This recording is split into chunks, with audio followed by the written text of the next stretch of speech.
Here is the second video that I wanted to put up, and this is with the linearity on the controls set to 0. And of course they gave me an alpha car at start, and I was like, oh my.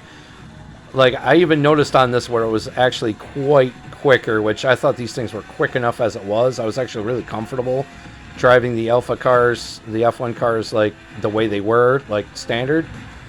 And as you can see, it is just a slam fest out here. It's like a motherfucking mosh pit.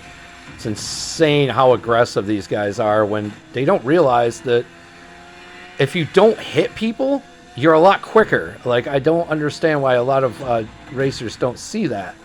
You know, it's almost like either they don't give a shit and they're just playing for fun, which I hope they are having fun, or they're just being overly aggressive and thinking the best way to win is to push opponents out of the way, which I found is not the way to go. Be a gentleman driver. Don't push, don't ram, don't slam.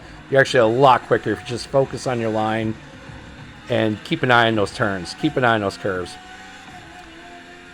So right off the bat, like I said, with the Alpha car, I noticed a huge difference. Like, they're already quick and responsive as it was, but with the linearity cranked to 0, I've noticed like a huge improvement.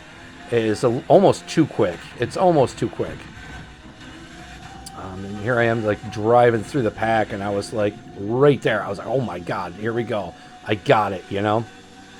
But of course, you know, when you're up here, generally, racers that are up, you know, on the top 5, they generally don't smash into each other.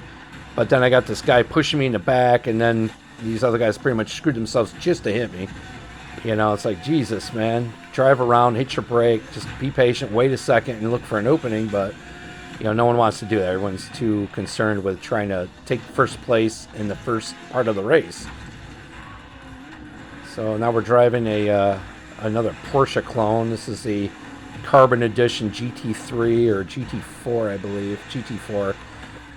Actually a pretty decent car. This is the first time driving it. I bought it on a whim because I didn't own it yet. And I was like, wonder what the difference with this car is. And I didn't really notice a difference in performance-wise. But, you know, the 911 clones are actually pretty decent cars anyway. They handle good. They might not be as fast as the Lambos, but their acceleration and handling is pretty decent. I don't mind it. And I just wish there was some kind of style differences to set all the 911 clones apart from each other. But, you know, it's kind of difficult to look at this car and look at another Porsche and say, oh, that's that version, or that's that one.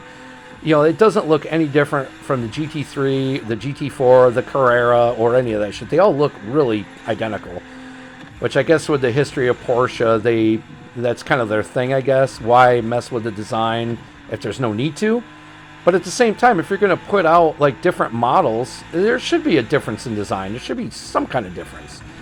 But anyway, as you can see, we're at 6 right now, and these guys are too busy smashing each other. I accidentally hit this guy. I did not want to, because again, it slows you down. I didn't want to hit him because, you know, the last thing I need is yet another enemy on the track. There's enough of them as it is anyway. Trying to draft a little bit to kind of keep my speed up. This guy's got the funniest fucking name. I do be farting. Like, I was trying not to look at his name and pay attention to it, but I was just giggling at this point. The names on these are pretty fucking funny. I mean, I'm not going to talk much. I mean, a psychic octopus isn't really a normal name, I guess. But here we are, getting a little revenge on me, tapping my ass a little bit. Didn't even buy me dinner or nothing, but I try not to let that bother me. I don't mind that. Little taps here and there don't even bother me because it doesn't affect me much. It might push me a little bit here and there, but as long as I'm on a straight run here, it doesn't really bother me much to get tapped a little bit. Like, little taps here and there don't bother me. As long as they ain't a full-on push off the side of the road thing, I don't mind that. Because it's going to happen. I mean, this kind of game with, like, you know, 27, 28 people, you're gonna scrape some paint. It's just it's a given. It's gonna happen. Right here, it's just really difficult to catch those guys. And again, the Porsche's quick, but it's just not top end. So I'm going back to one of my favorites, the Maserati MC20 or MC12. I love this thing. It is just such a cool car. And again, not a lot of people take this car, which is perfectly fine with me because I hate taking a car that everybody else takes. I always try to take something a little bit different. And if other people are taking the same car, I try to at least make mine look slightly different. Previously, the car was white with this little scheme I have on it, but I changed it to black just to kind of make the purple and blue kind of stand out a bit. But anyway, so I'm holding fourth pretty well. I got this Marocod guy behind me. He tried to pass me on the outside in the dirt, and that definitely does not work. Once in a while, you'll get lucky and be able to run through the dirt real quick to go around, but as long as you're not spending too much time in the grass, you can do it. This Ajou guy, he's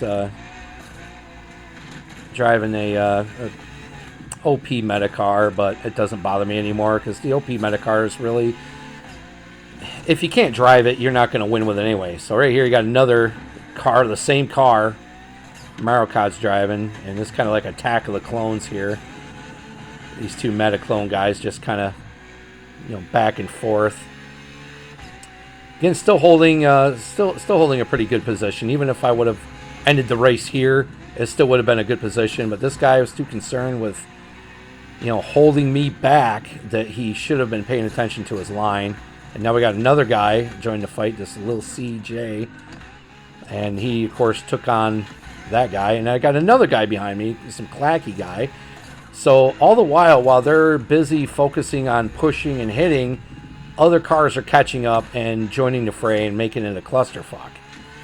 So now I'm still back in fourth place, following behind Ajou 20, and he kind of biffed it a little bit, and I was able to skirt around him just in time.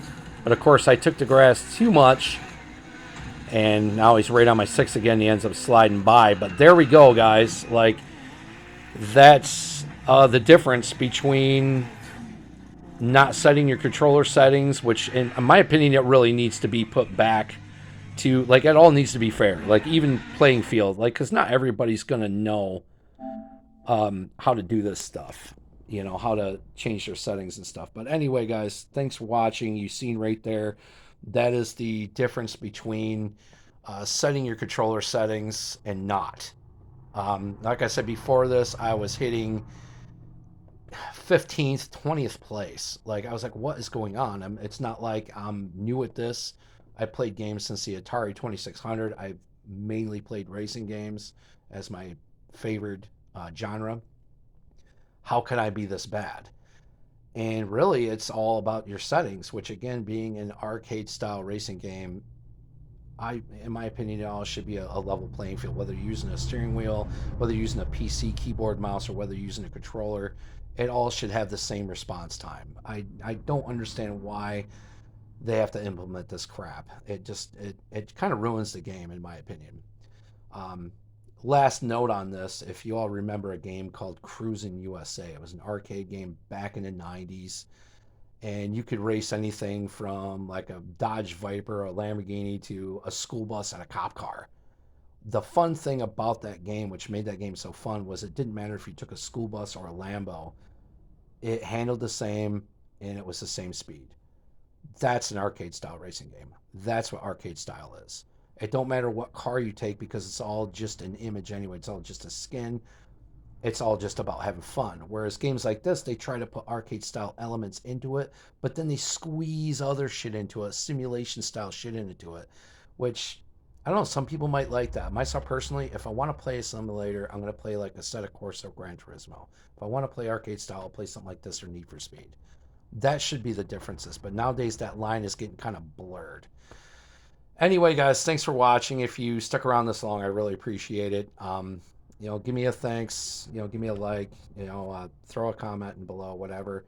I hope this helps some new drivers that are playing this game. I hope this helps figure out, like, what the hell's going on? Why am I getting destroyed out here on this grand race shit? So hopefully that helps.